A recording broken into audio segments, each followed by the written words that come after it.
আসসালামু আলাইকুম। DNP DS-RX1 HS প্রিন্টারটি নো পাওয়ার ইস্যুতে আজকে আমরা চেক করব এই প্রিন্টারটি কেন পাওয়ার আসছে না, এবং আমরা এটা চেক করার পর পরবর্তী যে পদক্ষেপগুলো সেগুলো আমরা ফলো করব। তো আমরা দেখতে পাচ্ছি পাওয়ার কানেক্ট করার পরে, পাওয়ার কানেকশন দেওয়ার পরেও এটা পাওয়ার আসতেছে না।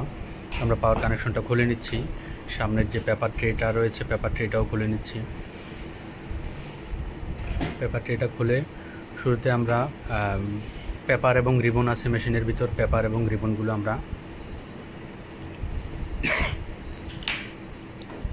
বের করে নেব।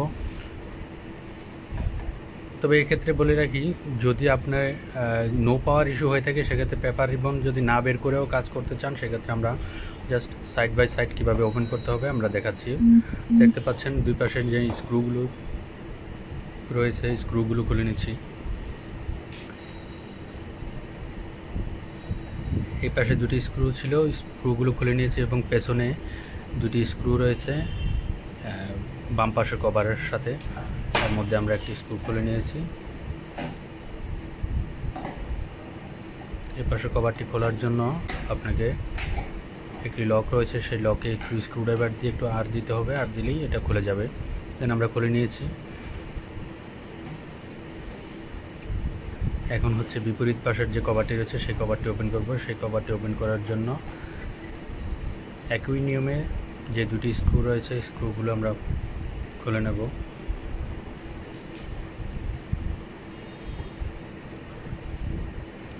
এবং পেছনে আরেকটি স্ক্রু রয়েছে সেম কভারের জন্য।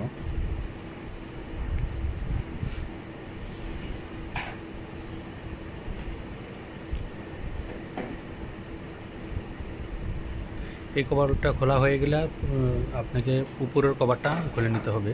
তো উপরের কভারটা খোলার পূর্বে একটি জিনিস খেয়াল রাখবেন, লক্ষ্য রাখতে হবে যে এই কভারগুলো খোলার সময় যে আমি স্ক্রুড্রাইভার দিয়ে যে আর দিচ্ছি, আর দিয়ে যে খুলছি, এখানে একটি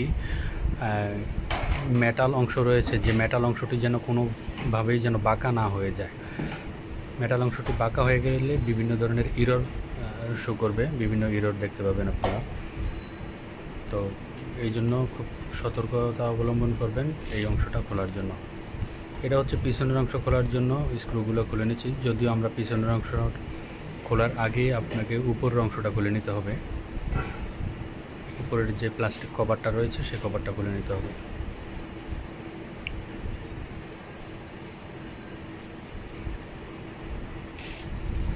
নাটটা খোলা হয়ে গেলে এখানে যে উপরের কভারটা সেটার কিছু লক রয়েছে, লকটা এমনিতেই এটা খুলে যাবে। তবে লাগানোর সময় একটু খেয়াল রাখবেন, আগে লকগুলো ফিটিং করার পর তারপরে স্ক্রুটা দিতে হবে।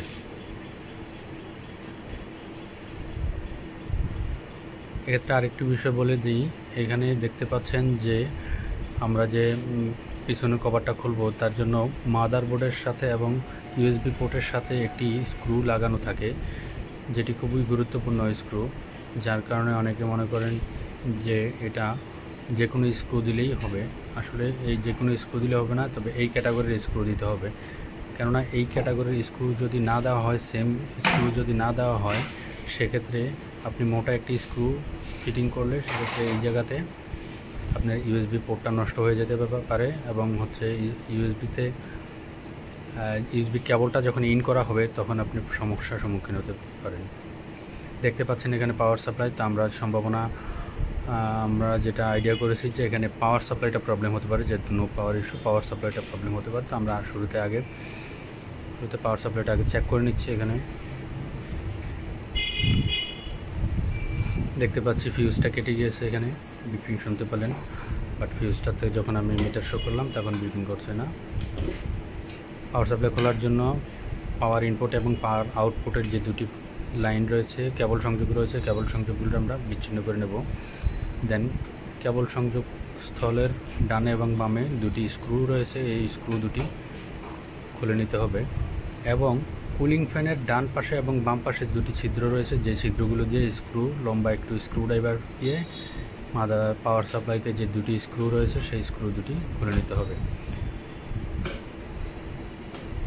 অনেকে পাওয়ার সাপ্লাই খোলার পর পাওয়ার সাপ্লাইয়ের নিচে দুটি প্লাস্টিকের হ্যাঙ্গার রয়েছে, যেটি আর্থিং শর্ট অথবা যে কোনো ইলেকট্রিক শর্ট সার্কিট থেকে এই পাওয়ার সাপ্লাই এবং মেশিনটিকে রক্ষা করে।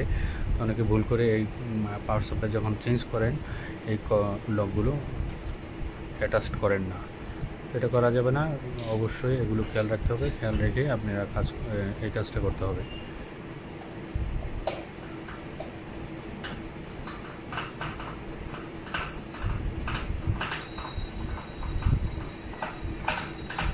আরেকটা বিষয় লক্ষ্য রাখবেন, যেহেতু আমরা জানি না এই পাওয়ার সাপ্লাইটিতে বিদ্যুৎ আছে কিনা, আমি যেহেতু মিটার দিয়ে চেক করে নিয়েছে, তার পূর্বেই কিন্তু আমরা জানতাম না এটাতে বিদ্যুৎ আছে কিনা। সুতরাং ক্যাপাসিটরের শর্ট থেকে অবশ্যই সতর্ক থাকবেন।